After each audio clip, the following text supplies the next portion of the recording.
And of course, it's a very busy day in Washington, D.C. As I mentioned earlier, the Polish president is meeting with President Trump at the White House right now. He is taking questions. Let's listen in to what's being said there. How do you know there's no action? Would you say that putting secondary sanctions on India, the largest purchaser outside of China, they're almost equal, would you say there was no action? That cost hundreds of billions of dollars to Russia. You call that no action? And I haven't done phase 2 yet or phase 3. But when you say there's no action, I think you ought to get yourself a new job. Because if you remember, 2 weeks ago I said, if India buys, India's got big problems, and that's what happened. So don't tell me about that. Go ahead. Mr.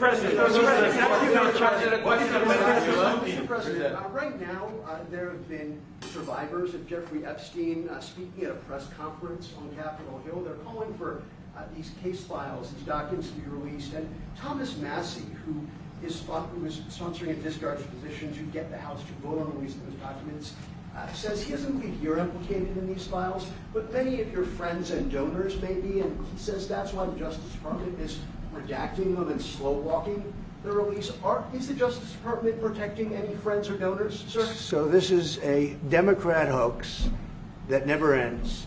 You know, it reminds me a little of the Kennedy situation. We gave him everything over and over again, more and more and more, and nobody's ever satisfied. From what I understand, I could check, but from what I understand, thousands of pages of documents have been given.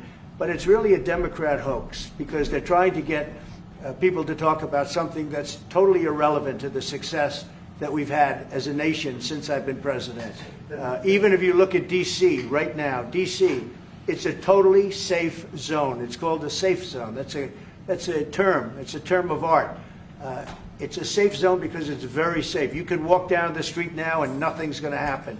No crime, no murders, no nothing. Because we had a lot of problems with certain places, and we still do.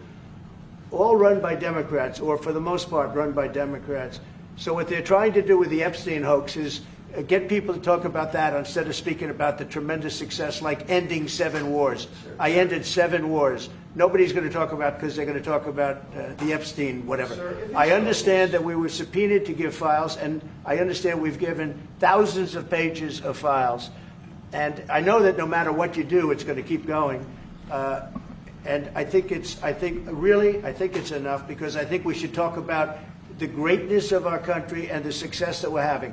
I think we're probably having, according to what I read, even from 2 people in this room, we're having the most successful 8 months of any president ever.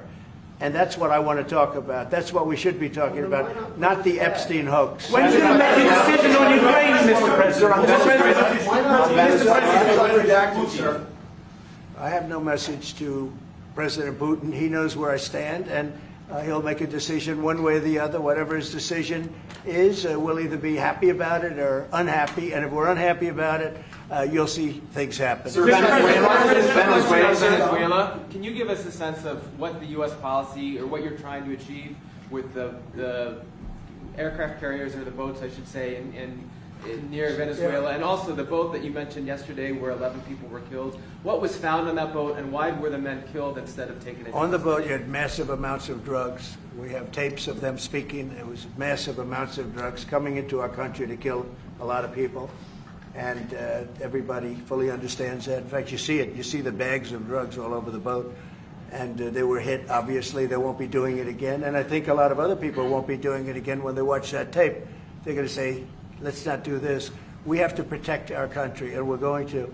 Venezuela's been a very bad actor. They've been, as you know, they've been sending millions of people into our country, many of them Tren de Aragua, some of the worst gangs, some of the worst people anywhere in the world in terms of gangs. And we had some in Washington, D.C. We took care of them very quickly, but they're out of here. They've gone. But Venezuela's been very bad, both in terms of drugs and sending some of the worst criminals anywhere in the world into our country. They emptied out, you don't know this, but they emptied out their prisons in Venezuela, and they emptied them out into the United States of America. And that's part of the problem we have. We're getting them out. We're getting them out rapidly, but it's caused a tremendous problem. And Pete and all of the people that are working very hard to rectify the stupidity of the Biden administration, allowing these people to pour into our country with open borders. We are paying a big price as a country for the incompetence of the Biden administration.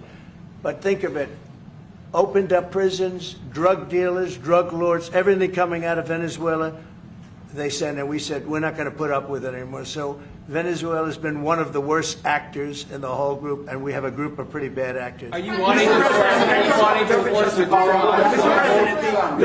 Yeah, thank you, Mr. President. At the end of this month, the government or the Congress has to pass a budget. Do you think we can avoid a government shutdown? Yeah, I do. I think the Republicans will vote for an extension. We won't have any Democrat votes. We could give the greatest budget ever. Tax cut of 50%, everybody taken care of, perfect for women, perfect for men, perfect for minorities, perfect for everything, and we wouldn't get one vote for the Democrats because they've lost their mind. They are so deranged. They have Trump derangement syndrome, and I don't want to burden the Republican Party with it, but they really are. They've become almost sick. They actually think there is a disease. It's called Trump derangement syndrome. They've got it. No matter what we did, no matter how good, you could give them everything that they've ever dreamed of, and you wouldn't get one vote. These are sick people, and I think we're going to have a tremendous midterm. We just approved the largest tax decrease in the history of our country. We have things, if you think of it, no tax on tips, no tax on Social Security for our seniors, no tax on overtime, deductions when you buy a car and you borrow money to buy a car. First time they've ever seen anything like this. Middle-income people get deductions. You get a deduction when you buy a car. Nobody's ever seen. And by the way, they're selling cars like crazy. Cars are pouring back because of the fact that we have tariffs. Cars are pouring back into our car plants are pouring back into our nation. They're coming from all over the world. They're coming back. We lost about 54% of automobile manufacturing over a 30-year period, 35-year period. They're all coming back. I think they're coming back higher than ever before. We have AI going up. What we've done is amazing, and what we've passed is amazing. But the Democrats, I don't believe, will get one vote. It's very anti-crime. We want anti-crime. They're in favor of crime. We're against crime. They gave us things like men playing in women's sports, open borders for everybody, transgender for everybody. I mean, they wanted transgender for all of the crazy things that they were saying. And, people would say they're 80-20 issues. I say they were 97-3. I always say 97-3, and nobody knows who the three are. This is the best issue of all. They are against preventing crime. They are fighting us. I want to go into Chicago, and I have this incompetent governor that doesn't want us. Do you know that this weekend 72 people were shot in Chicago? I'm embarrassed to say it in front of the president of Poland. 11 people were killed. 72 people were shot. Last week, 7 people were killed in Chicago, a place which is probably your number one place. I hate to say it. Yeah, I love the balls in Chicago. And we got to keep it safe. But 7 people were killed. The week before that, 5 people were killed, and 21 people were shot. This is in 3 weeks. So in 3 weeks, they lost almost 35 people were killed. It could have been stopped. If you look at Washington, D.C., 3 weeks ago, it was the same or worse. And now it's considered a totally safe zone. Restaurants are open. They're bustling. Restaurants, you have to see, restaurants were dying. Nobody wanted to go out. They didn't want to be attacked. They didn't want to be mugged. They didn't want to be attacked even in the restaurant. And you take a look at what's happened. Friends of mine that haven't gone to a restaurant in 4 years, one of them went out 5 times in the last 2 weeks to a restaurant with his family. They feel totally safe. Washington, D.C. is a totally safe city. You're not reporting any crime because there is none. They said crime is down 87%, and I said, no, it's not. It's down 100%. We have a great thing going. I could do that with Chicago. We could do that with New York. We could do it with Los Angeles. So we're making a determination now. Do we go to Chicago, or do we go to a place like New Orleans, where we have a great governor, Jeff Landry, who wants us to come in and straighten out a very nice section of this country that's become quite tough, quite bad. So we're going to be going to maybe Louisiana. and you have New Orleans, which has a crime problem. We'll straighten that out in about 2 weeks. It'll take us 2 weeks, easier than D.C. But we could straighten out Chicago.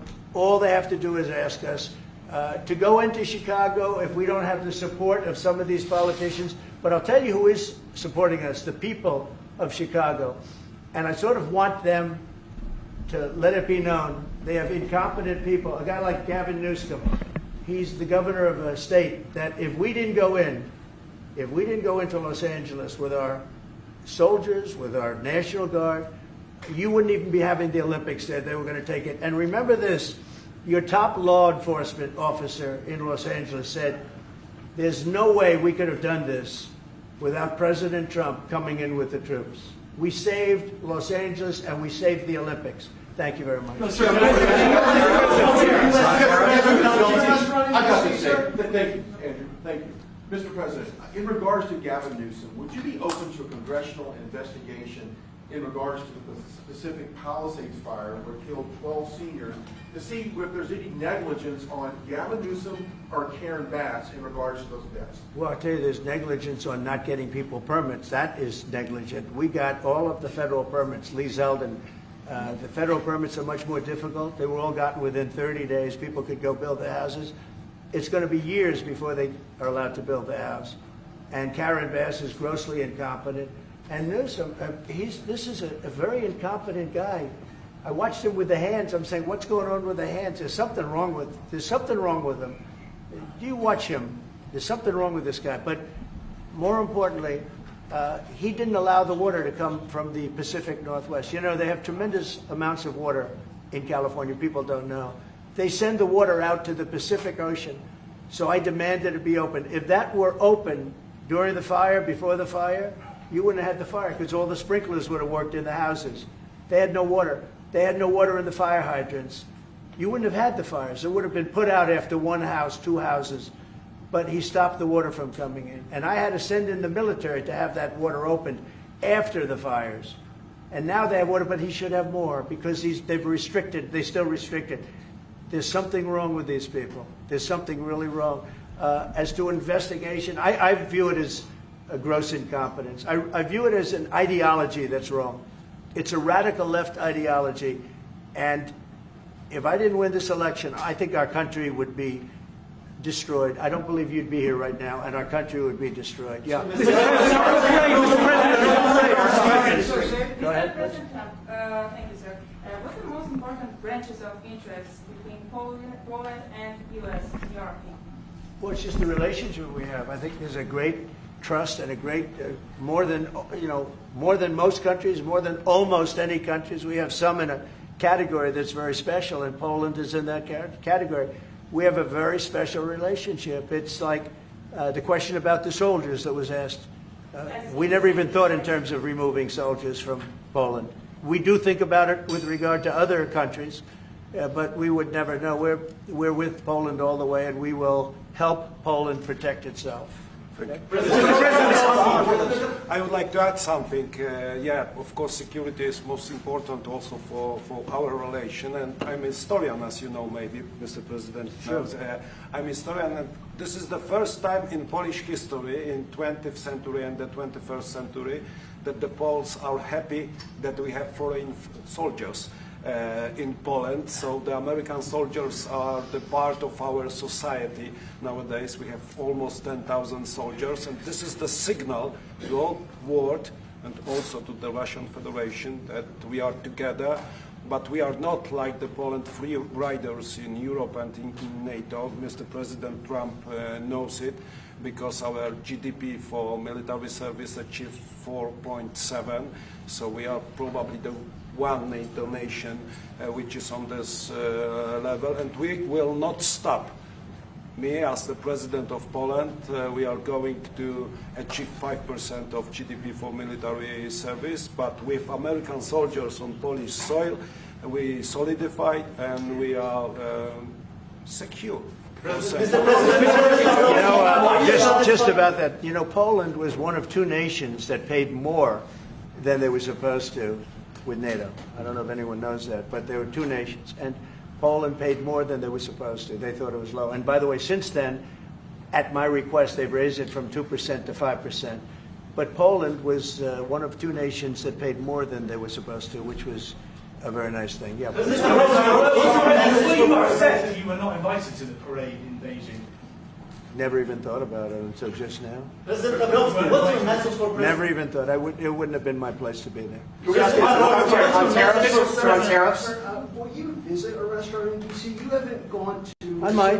Sure. You haven't gone to one in either of your terms that wasn't. How do you know? How do you know? Because I and many other. Do you want me to prove you track. wrong? Do you want me to prove you wrong? Yes, please. But I will. I think it's something we could consider doing. I'd love to do it. I love the White House food, but after a while, I can see going to a nice restaurant. It's safe.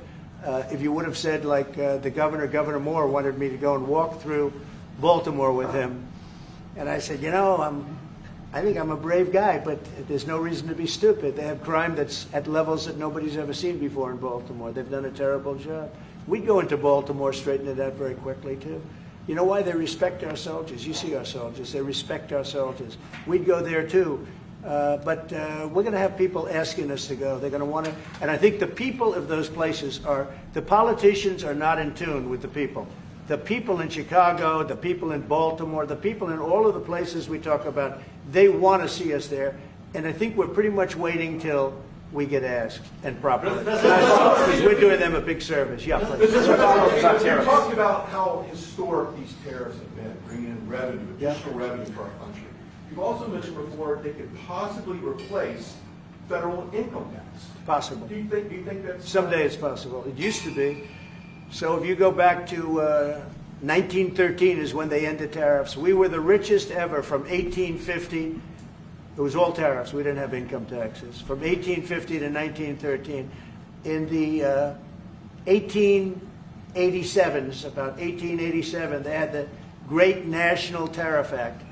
And it was a group of people that got together because our country was so rich, they didn't know what to do with the money. We had so much money, they didn't know what to do. It was a group of very prominent people that were set up to hand out money to everybody because we were the richest we ever were. Proportionately, we were in 1887, around that time, even in 1913. We ended them in 1913. How did that work out? And then we went to the income tax system, and then we had the Depression. And by the way, a lot of people try and say that, oh, tariffs with the Depression. No, they ended in 1913, and then we went to income tax, and then in 1929 you had the Depression. They did try and bring it back in 1931-32, but the Depression had long started, and this poor, beautiful nation was gone. It was gone. We suffered for 25 years. It took 25, 30 years to really recover from the Depression. And we don't ever want to see that happen again. The tariffs are vital to the success of this country. When I say I ended 7 wars, at least half of those wars were ended because of the power of tariffs. I was able to say, well, we're not doing any business with you, or if you're going to war, we're putting a big tariff on you. And all of a sudden they announced that the war was settled. I settled 7 different wars, one going 31 years, look at the Congo and Rwanda, look at that, 31 years, 10 million people dead, I got it settled. And a little bit of that one, less than in some cases, had to do with trade and had to do with tariffs. So, you know, tariffs are vital to our country. And just so you know, other countries use them on us, but I just use them a lot better. We're in a much better position. We have trillions of dollars coming into our country. If we didn't have tariffs, we would be a very poor nation, and we would be taken advantage of by every other nation in the world, friend and foe. We're not going to let that happen. And we have a very, very big case in the Supreme Court. I can only say this. Our country has a chance to be unbelievably rich again, but it can also be unbelievably poor again. If we don't win that case, our country is going to suffer so greatly. What's the backup plan, sir? But I think we're going to have a big victory. Even if you look at the people that brought the case, they're foreign-oriented. They're foreign. Countries have taken advantage of the United States for so many years. And I started with China. You know, last term, I took in hundreds of billions of dollars in tariffs from China. But when COVID came, the last thing I was going to do is we're going to tariff France and Italy and, you know, others, Spain, when they were doing so badly. But now we made a deal with the European Union where they're paying us almost $1 trillion, and they're happy to do it. You know what? They're happy. It's done. These deals are all done. I guess we'd have to unwind them. We've done deals with Japan, with South Korea. We've done deals with many countries and others to come. And if we didn't have the power, prestige, and dignity of tariffs, and I used them wisely, and people respect America again, and we've become a rich country again. The money coming in is incredible. And again, they use them on us. If we didn't have them, they would use them on us, and we would have no way to fight them. We would be a third world nation. So I think it's one of the most important cases I've ever seen go before the Supreme Court of the U.S. 2 weeks ago, you gave Vladimir Putin a 2-week deadline to agree to talks with Volodymyr Zelensky. That deadline is now nearly approached. Can you give us any indication of when you will make it? Well, I'm having a conversation with him very shortly, and I'll know pretty much what we're going to be doing. We've taken very strong action, as you know, and in other ways we've taken very strong action. But I'll be speaking to him over the next few days, and we're going to see. With who, sir? I'm going to know exactly what's happening. But I'm not happy with all the people. You got 7,819 people killed last week. Russian soldiers and Ukraine soldiers, right? Not American soldiers, not soldiers from Poland, but they're human beings, they're souls. They have parents, they wave goodbye to their parents, and their parents never see them again. That's the end of them. Over a stupid war, and I want to see it stopped. Now, we have stopped the money we send weapons to NATO, they pay full price. We don't, Biden spent $350 billion so stupidly. And it was one of the reasons that this whole thing happened. A big reason this war happened was sitting right in these chairs, this one in particular. So I will tell you that I think we're going to have a good solution. But they're losing soldiers at levels that nobody has seen since the Second World War. This is the worst conflict, and it's just going on and on. It's one's defense, one's offense. The offense moves a little bit. Just a little bit. You take a look. They move inches. They're dropping bombs and killing everybody. The whole thing is not since the Second World War has there been anything even close to this. And they're not soldiers from my country. This is my country. But I have a power to end things. That's why I was able to end 7 other wars. And you know that I thought of the 7. They're basically 7. Those are tough wars to end. Much tougher, I thought, than the war with Ukraine and Russia. I thought that Ukraine and Russia have a very good relationship with President Putin. I thought that would be much easier. I thought that would be in the middle of the pack, maybe one of the easiest. Sometimes you never know with war. War is a very interesting thing. You never know with war. War is complex and dangerous, and what a mess, what a bloody mess. It's going to get done one way or the other. But they have to stop killing all of these souls. They're souls, and we have to stop killing. Just to follow up on that.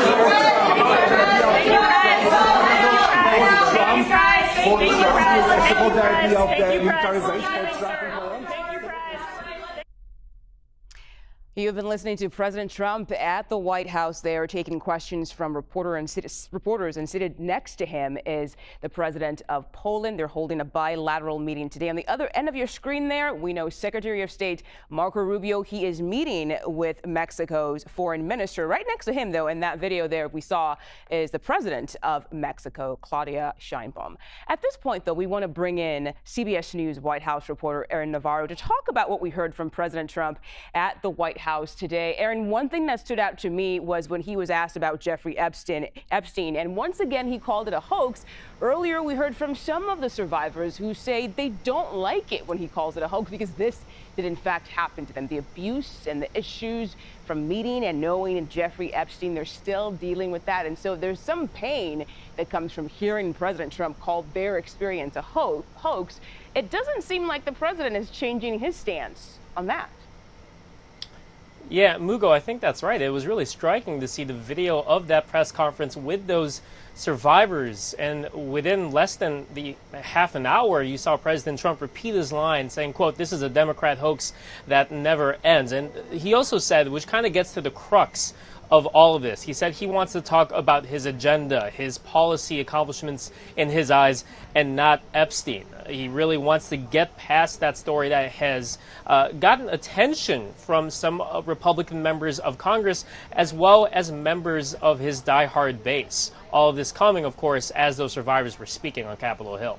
Yeah, and I also want to talk about something else he mentioned here, and that is Chicago and the number of shootings and crime in that area and why National Guard members are needed. Funny enough, a judge had ruled that sending National Guard troops to California was unlawful, but it seems like the Trump administration plans to move forward with potentially sending troops to Chicago.